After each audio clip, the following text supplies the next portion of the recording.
আপনি জানেন কি মিগ ওয়েল্ডিং গানের প্রতিটি ছোট পার্টই আপনার ওয়েল্ডিং এর কোয়ালিটি ঠিক করে দেয়। মিগ ওয়েল্ডিং গানের সামনে থাকে নজল, যা গ্যাস দিয়ে ওয়েল্ডিং এর সুরক্ষা দেয়। এর ভিতরে থাকে ডিফিউজার, যা গ্যাস সমানভাবে ছড়িয়ে দেয়। এরপর কন্ট্যাক্টিভ, এখান দিয়ে ওয়্যার বের হয় এবং কারেন্ট যায়।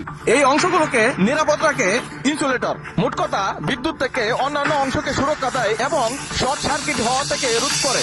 আর বাঁকা অংশটি হলো গাননিক, যা দিয়ে ওয়েল্ডিং এর জায়গায় সহজে পৌঁছানো যায়। ট্রিগার, চাপ দিলে ওয়্যার ফিট, গ্যাস, কারেন্ট একসাথে চালু হয়। হাতে থাকে হ্যান্ডেল, আর ট্রিগার চাপলেই একসাথে ওয়্যার, গ্যাস এবং কারেন্ট চালু হয়। হ্যাঙ্গার, ওয়েল্ডিং না করে ঝুলিয়ে রাখার জন্য ব্যবহার করা হয়। এবং ফিডার বোর্ডের সাথে যেটা যুক্ত হয় সেটাকে বলা হয় লাইনার। ওয়েল্ডিং করার সময় সবসময় মনে রাখতে হবে নিয়মিত নজল পরিষ্কার করুন। কন্ট্যাক্টিভ ক্ষয় হলে দ্রুত পরিবর্তন করুন। গ্যাস লিক হচ্ছে কিনা চেক করুন। ট্রিগার ঠিক মতো কাজ করছে কিনা তা নিশ্চিত করুন। এমআইজি ওয়েল্ডিং গানের প্রতিটি অংশ সঠিকভাবে কাজ করলে কোয়ালিটি ভালো হয় এবং কাজ দ্রুত ও নিরাপদ হয়।